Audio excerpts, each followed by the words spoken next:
Mort de George Floyd, la polémique monte aux USA sur la répression des manifestants. Analyse de Medikelfa sur notre plateau, le 2 juin. La polémique montait vendredi aux États-Unis face à la répression policière des manifestations contre les inégalités raciales, en quête d'un nouveau souffle après 10 jours de rassemblements, qui ont embrasé le pays et les hommages rendus la veille à George Floyd. Plusieurs vidéos montrant des interventions policières musclées face à des manifestants pacifiques ont émergé ces derniers jours.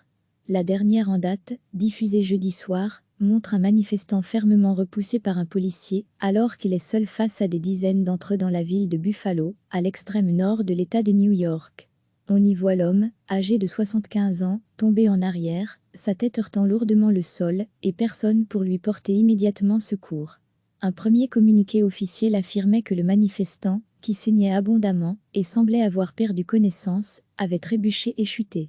À lire aussi, mort de George Floyd, le genou à terre, un symbole fort de la lutte contre racisme devant l'indignation provoquée par cette réaction. 2 policiers impliqués dans l'incident ont été suspendus et le gouverneur de l'État de New York, Andrew Cuomo, a appelé vendredi à ce qu'il soit limogé. Le maire de New York, Bill de Blasio, s'est aussi fait huer jeudi par des milliers de personnes lors d'une cérémonie pour George Floyd à Brooklyn pour n'avoir pas condamné une charge de la police intervenue la veille au soir contre des manifestants qui ne commettaient aucune violence. Dans un éditorial, le New York Times appelle le maire, qui a imposé un couvre-feu d'une semaine mardi, après des scènes de pillage au cœur de Manhattan, à ouvrir les yeux et à cesser d'affirmer que la police faisait preuve d'une grande retenue, comme il l'a répété jeudi. À l'autre bout du pays, dans l'État de Washington, la maire de Tacoma a demandé le limogeage de policiers impliqués dans la mort d'un homme noir le 3 mars, après la diffusion d'une nouvelle vidéo semblant les montrer en train de s'acharner sur l'homme, déjà plaqué au sol au bord de la route. À Indianapolis, dans le Midwest, la police enquêtait après la publication d'une autre vidéo montrant des policiers sortant matraques et gaz poivré lors de l'arrestation d'une manifestante dimanche. Dans la capitale Washington, où la police avait violemment dispersé lundi une manifestation pacifique près de la Maison-Blanche, la maire Muriel Bossé a appelé vendredi Donald Trump à retirer les forces fédérales déployées dans sa ville et fait peindre en lettres capitales le slogan Black Lives Matter, les vies noires comptent, sur une artère menant au siège de l'exécutif américain. Le ministre de la Justice William Barr a reconnu jeudi qu'il y avait des problèmes de longue date dans la façon dont la police américaine traitait la minorité noire, mais il a aussi défendu vigoureusement l'action des forces de l'ordre, après ce qu'il a qualifié de crescendo de violence à Washington le week-end dernier. Ces récents exemples de violence policière ne peuvent qu'alimenter le mouvement d'ampleur qui secoue les États-Unis depuis la mort de George Floyd, un Afro-Américain de 46 ans, lors de son interpellation, le 25 mai à Minneapolis.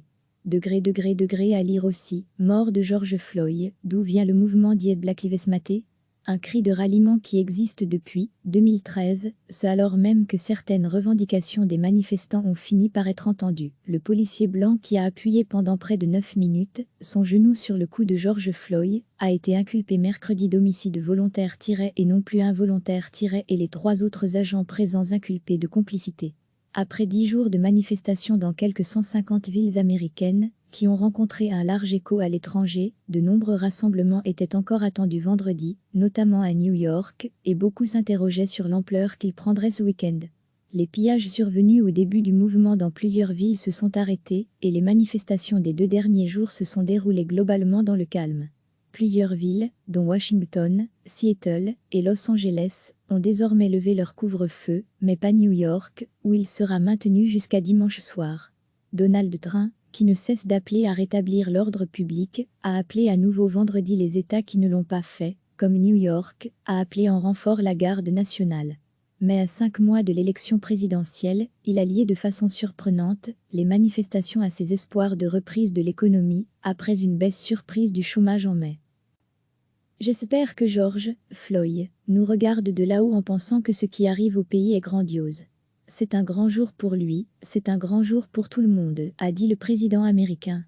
Une grande manifestation se profile déjà, pour la fin août à Washington, lors d'une cérémonie à la mémoire de George Floyd jeudi à Minneapolis. Le révérend Al Sharpton a appelé à défiler dans la capitale le jour anniversaire de la marche sur Washington emmenée par Martin Luther King, le 28 août 1963. La polémique montait vendredi aux États-Unis face à la répression policière des manifestations contre les inégalités raciales, en quête d'un nouveau souffle après 10 jours de rassemblements qui ont embrasé le pays et les hommages rendus la veille à George Floyd. Plusieurs vidéos montrant des interventions policières musclées face à des manifestants pacifiques ont émergé ces derniers jours. La dernière en date, diffusée jeudi soir, montre un manifestant fermement repoussé par un policier, alors qu'il est seul face à des dizaines d'entre eux dans la ville de Buffalo, à l'extrême nord de l'État de New York. On y voit l'homme, âgé de 75 ans, tomber en arrière, sa tête heurtant lourdement le sol, et personne pour lui porter immédiatement secours. Un premier communiqué officiel affirmait que le manifestant, qui saignait abondamment et semblait avoir perdu connaissance, avait trébuché et chuté.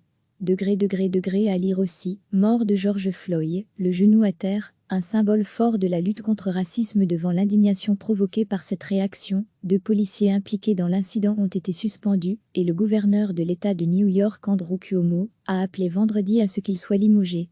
Le maire de New York, Bill de Blasio, s'est aussi fait huer jeudi par des milliers de personnes lors d'une cérémonie pour George Floyd à Brooklyn pour n'avoir pas condamné une charge de la police intervenue la veille au soir contre des manifestants qui ne commettaient aucune violence. Dans un éditorial, le New York Times appelle le maire, qui a imposé un couvre-feu d'une semaine mardi, après des scènes de pillage au cœur de Manhattan, à ouvrir les yeux et à cesser d'affirmer que la police faisait preuve d'une grande retenue, comme il l'a répété jeudi.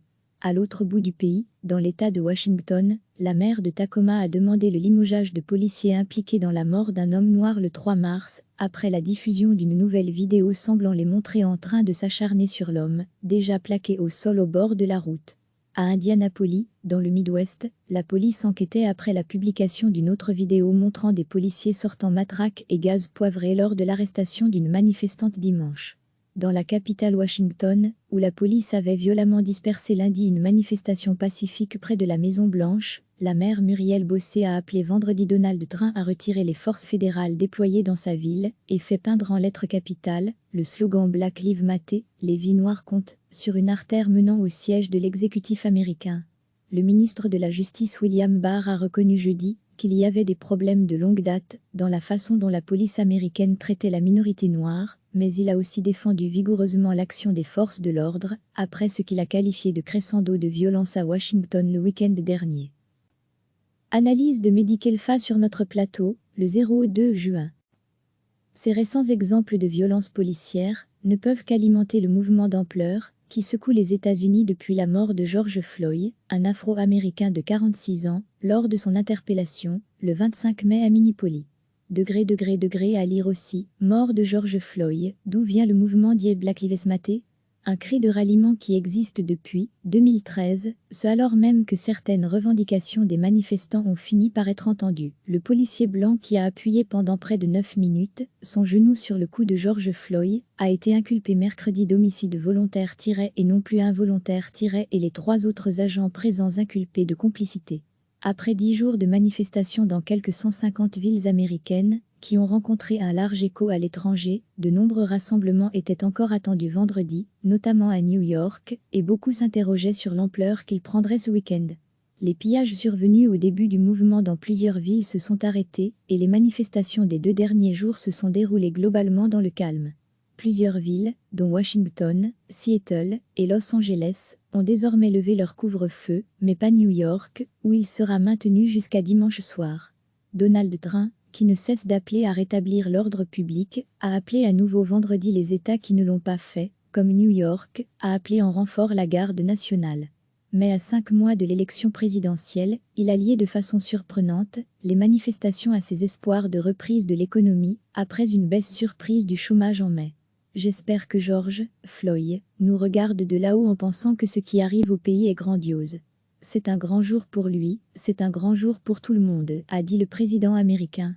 Une grande manifestation se profile déjà, pour la fin août à Washington. Lors d'une cérémonie à la mémoire de George Floyd jeudi à Minneapolis, le révérend Al Sharpton a appelé à défiler dans la capitale le jour anniversaire de la marche sur Washington emmenée par Martin Luther King, le 28 août 1963. Sujet sur la cérémonie d'hommage à George Floyd à Minneapolis, dans notre JT du 5 juin. Cliquez sur s'abonner pour recevoir les dernières nouvelles.